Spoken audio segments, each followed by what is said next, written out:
Bismillahirrahmanirrahim. Assalamualaikum warahmatullahi wabarakatuh.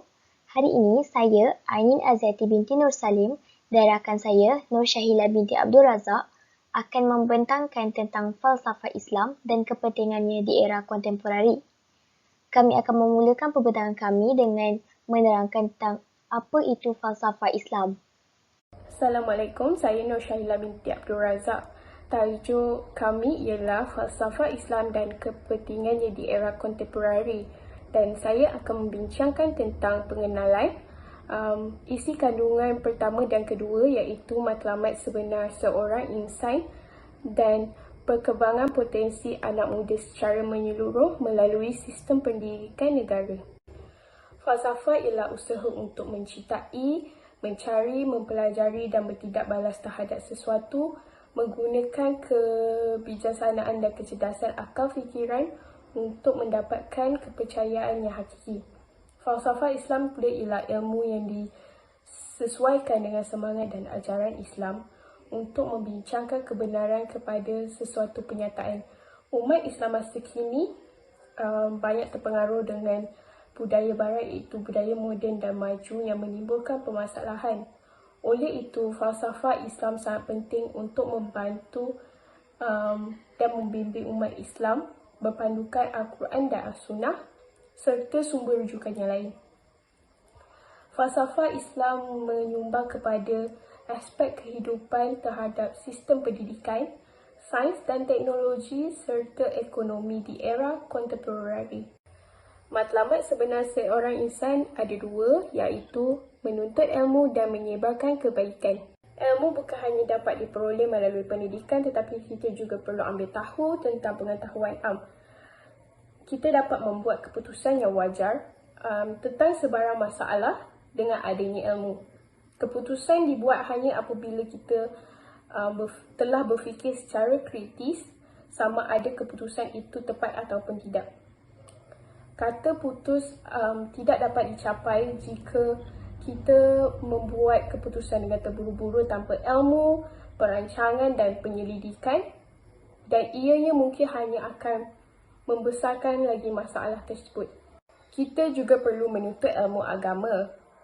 Sebagai contoh, fiqh, muamalat, munakahat, tauhid dan sebagainya. Ini kerana ilmu agama digunakan dalam kehidupan seharian. Jika ilmu agama dianggap remeh dan tidak dipelajari dengan baik, akan berlaku keceleruan ilmu di mana timbulnya masalah fahaman agama dan hukum agama, dan hal ini akan mendorong manusia untuk merujuk kepada sumber yang tidak sahih dan tidak dapat digunakan di dalam kehidupan dengan baik. Di samping itu, akidah manusia juga mungkin akan terpesong. Ilmu dapat memberikan peluang pekerjaan untuk menjamin hidup seseorang. Apabila hidup seseorang itu lebih terjamin, maka ia mendorong mereka untuk meluaskan rezeki membantu orang lain. Hal ini dapat meringankan beban orang yang memerlukan. Yang seterusnya ialah menyebarkan kebaikan. Manusia perlu mempunyai matlamat untuk membantu diri sendiri dan membantu masyarakat. Membantu diri sendiri bermaksud kita berusaha untuk mencapai kejayaan, dan membantu masyarakat ialah mengambil berat antara satu sama lain, saling bantu-membantu dan sebagainya. Islam mengajar kita untuk membantu walaupun ianya hanya sedikit, tetapi ianya dapat meringankan beban dan memberikan kita ganjaran pahala. Menyebarkan kebaikan dapat merapatkan ukhuwah sesama manusia tanpa mengira bangsa dan agama, dan dapat menunjukkan keindahan Islam itu sendiri. Ia dapat membuka mata masyarakat bukan beragama Islam, seterusnya dapat menyebarkan dakwah. Ia menunjukkan contoh yang baik kepada mereka tentang cara seorang insan Islam itu seharusnya berkelakuan dalam kehidupan seharian. Hal ini perlu diamalkan oleh generasi muda supaya ianya berpanjangan. Seterusnya, saya akan membincangkan tentang perkembangan potensi anak muda masa kini melalui sistem pendidikan negara. Sistem pendidikan negara fokus kepada akademik dan juga co-curriculum. Hal ini untuk mencapai keseimbangan dalam pembelajaran. Pelajar akan lebih berdaya saing untuk mendapat keputusan yang cemerlang dari setiap aspek pembelajaran. Pada masa kini, pembelajaran adalah berasaskan kemahiran berfikir aras tinggi iaitu KBAI. Hal ini bagi menggalakkan pelajar untuk lebih banyak membaca, menekankan pemahaman dalam pelajaran dan menjadikan pelajar berfikir dengan kritis. Pelajar akan lebih menghargai kehebatan ilmu yang dipelajari dan menghargai ilmu yang diperoleh. Hal ini akan mendorong pelajar untuk belajar dengan bersungguh-sungguh supaya tidak ketinggalan dalam pelajaran, seterusnya melahirkan pelajar yang cemerlang. Pada masa kini, pelajar lebih berani untuk menyuarakan pendapat mereka disebabkan oleh pendedahan yang diberikan di sekolah. Sebagai contoh, pertandingan debat, mewakili sekolah mengikuti seminar, pembentangan kerja di kelas dan sebagainya. Hal ini menyerlahkan potensi mereka dan memberikan keyakinan untuk bercakap di halayak ramai. Ini dapat melahirkan anak muda yang semangat dalam menegakkan keadilan dan berpegang teguh kepada pendapat mereka sejurus dapat memimpin negara di masa hadapan. Hal ini dapat membantu negara untuk melahirkan anak muda yang mempunyai semangat kepimpinan. Oleh itu, pelajar perlu diberikan pengetahuan dari sudut agama tentang tanggungjawab kepimpinan agar dapat memimpin dengan penuh telus dan amanah. Antara aktiviti yang dapat disertai di sekolah maupun di luar sekolah yang mempunyai kepimpinan ialah program sukarelawan, belia dan sebagainya. Ia dapat memberikan pendedahan kepada pelajar agar dapat melahirkan pelajar yang matang dan berupaya untuk menggalas tanggungjawab sebagai seorang pelajar dan juga seorang rakyat. Pendidikan Malaysia mempunyai pelbagai jurang pendidikan, antaranya sekolah sukan, sekolah vokasional, sekolah menengah harian dan sebagainya.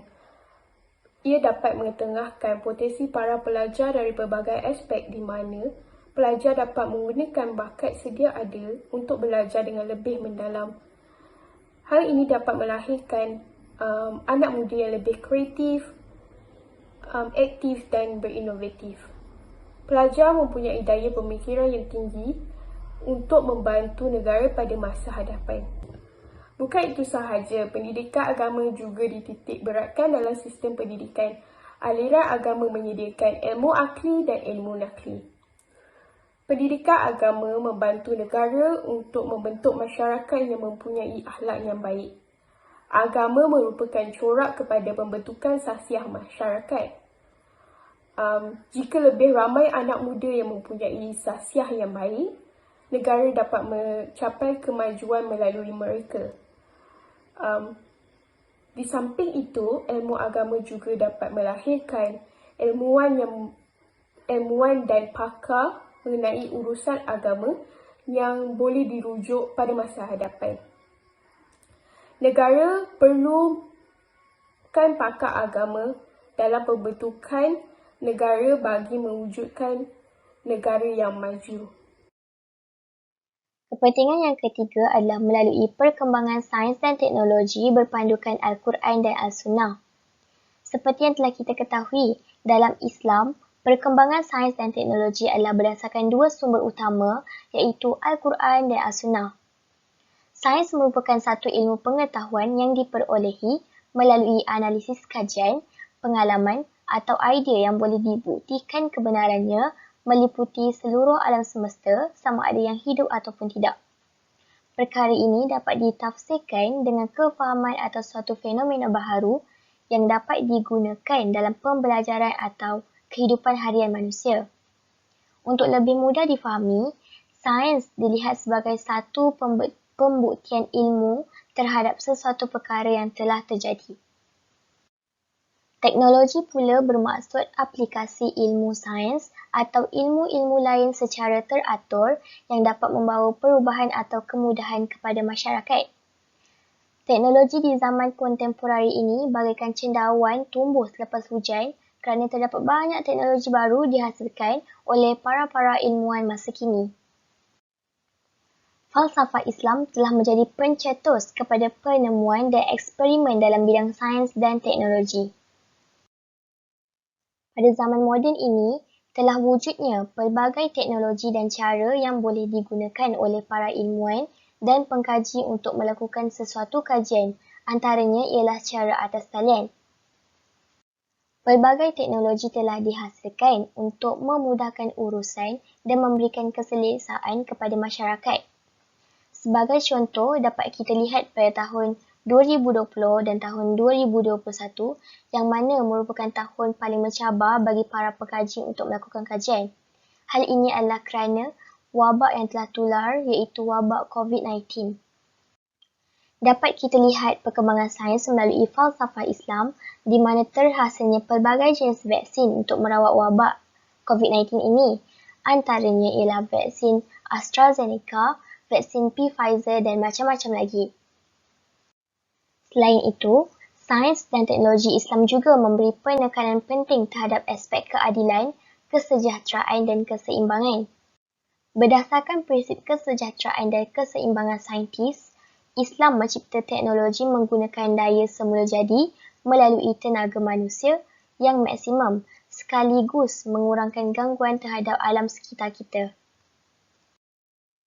Kepentingan yang terakhir adalah melalui pentadbiran negara dan pembangunan ekonomi. Pentadbiran negara dan pembangunan ekonomi boleh dibahagikan kepada dua, iaitu yang pertama, penerapan nilai etika dalam pengurusan dan yang kedua adalah pembangunan ekonomi berdasarkan falsafah Islam. Saya akan menerangkan dengan lebih lanjut tentang apa itu penerapan nilai etika dalam pengurusan. Dapat kita lihat berdasarkan sistem nilai dan etika kerja yang baik, usaha untuk merealisasikan aspirasi-aspirasi negara dapat dicapai. Antaranya ialah kemakmuran negara, pembangunan negara maju, keharmonian antara masyarakat yang berbilang kaum, dan pengurusan sektor awam yang cemerlang dapat dicapai. Islam membenarkan kepelbagaian kaum dan salah satu hikmahnya adalah supaya masyarakat saling mengenali dan mengambil faedah dari kepelbagaian ini. Usaha-usaha untuk mempertingkatkan kefahaman tentang nilai-nilai keharmonian ini adalah merupakan usaha seluruh masyarakat. Ianya lebih penting lagi bagi pihak pengurusan dan pentadbiran sektor awam yang memegang amanah awam dan diberikan kepercayaan serta tanggungjawab dalam mencapai matlamat negara demi kesejahteraan rakyat. Terdapat banyak nilai Islam yang telah diterapkan dalam pengurusan dan pentadbiran di negara kita. Sebagai contoh, yang pertama adalah memulakan sesuatu tindakan dengan niat yang jelas. Dapat kita lihat dari setiap organisasi pada zaman kontemporari ini, di mana mereka mempunyai visi dan misi mereka tersendiri supaya tujuan dan sasaran prestasi organisasi mereka dapat dicapai. Nilai kedua adalah nilai keikhlasan, kerana nilai ini merupakan kunci utama prestasi sesebuah organisasi itu dapat dicapai untuk memberi kemampuan dan usaha yang terbaik. Seterusnya, unsur penting yang dapat dipupuk melalui nilai etika ini ialah kehendak dalam diri individu untuk menuju ke arah kecemerlangan. Islam amat menggalakkan sesuatu individu itu untuk terus-menerus menilai diri sendiri agar dapat memperbaiki diri pada sepanjang masa. Amalan ini adalah selaras dengan prinsip Kaizen, iaitu prinsip dalam pengurusan masyarakat Jepun. Melalui nilai etika dan hasil sistem pengurusan dan pentadbiran negara yang diuruskan oleh masyarakat ini, keamanan dan kemakmuran negara akan dapat dicapai.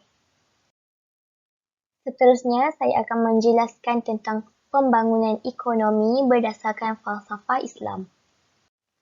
Pembangunan ekonomi dalam Islam adalah pembangunan yang seimbang di antara faktor kerohanian dan kebendaan, dalaman dan luaran, serta kualiti dan kuantiti. Hal ini adalah dipanggil pembangunan bersifat multidimensional, iaitu pelbagai dimensi. Melalui falsafah Islam, dapat kita lihat pengeluaran barangan yang berkualiti dan bermanfaat dalam negara. Pengeluaran barangan keperluan asas iaitu daruriyat sangat diutamakan berbanding barangan keselesaan iaitu tahsiniat dan barangan mewah iaitu kamaliyat. Melalui kerangka ini, dapat kita lihat barang jualan dan servis perkhidmatan yang terlarang tidak diminta oleh pengguna Muslim.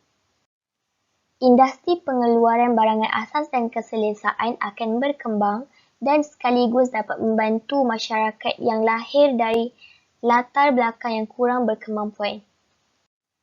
Selain itu, melalui pembangunan ekonomi, dapat kita lihat penggunaan teknologi baru yang sesuai dengan keadaan keperluan dan aspirasi negara.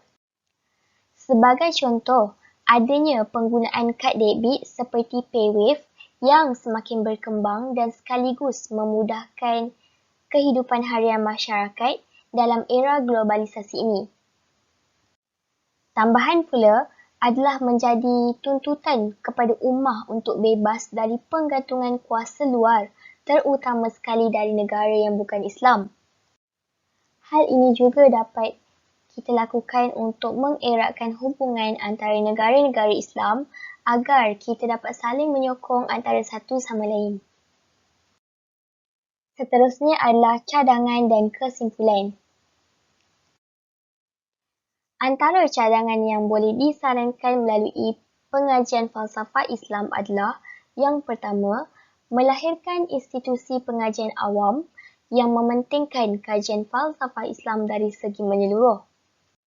Hal ini juga perlulah diterapkan dalam bidang ilmu yang lain seperti bidang sosial dan bidang pentadbiran awam. Selain itu, pensyarah pengajian Islam perlulah mempersiapkan diri mereka dengan kemahiran agar dapat menghasilkan bahan ilmiah yang bermutu tinggi. Dengan adanya pengajian falsafah Islam yang lebih mendalam, kita dapat menerapkan nilai-nilai insan dalam setiap diri masyarakat, terutama sekali dari kalangan anak muda. Bak kata pepatah, melentur buluh biarlah dari rebungnya. Seterusnya, cadangan yang boleh disarankan adalah dengan menguar-uarkan tentang falsafah Islam melalui media sosial. Hal ini adalah kerana, seperti yang telah kita ketahui, anak muda zaman kini lebih cenderung kepada informasi-informasi yang disebarkan melalui laman web. Cadangan yang terakhir adalah pelbagai pertandingan seperti reka bentuk dan inovatif perlu diadakan dengan lebih meluas. Hal ini dijalankan agar bakat sains dan teknologi dari masyarakat dapat terselah sekaligus melahirkan masyarakat yang berfikiran tinggi dan berdaya saing serta memberi banyak manfaat kepada ekonomi negara. Yang terakhir sekali adalah kesimpulan. Dapat kita simpulkan di sini, falsafah Islam telah memberikan banyak impak positif kepada masyarakat dan negara di era kontemporari. Dapat juga kita rumuskan bahawa sains dan teknologi Islam pada hari ini adalah berdasarkan penyelidikan ilmuwan-ilmuwan Islam pada zaman dahulu dan bukanlah dipelopori oleh orang-orang Barat. Justeru, kefahaman yang mendalam terhadap konsep sains dan teknologi yang berlandaskan Al-Quran dan Al-Sunnah mestilah diteruskan. Hal ini perlu diteruskan agar umat Islam dapat terus menuju ke arah kecemerlangan dan kegemilangan sejagat. Alhamdulillah, dengan ini telah berakhirlah pembentangan kami pada hari ini. Saya akhiri pembentangan kami dengan ucapan terima kasih dan sekian wabillahi taufiq wal hidayah. Wassalamualaikum warahmatullahi wabarakatuh.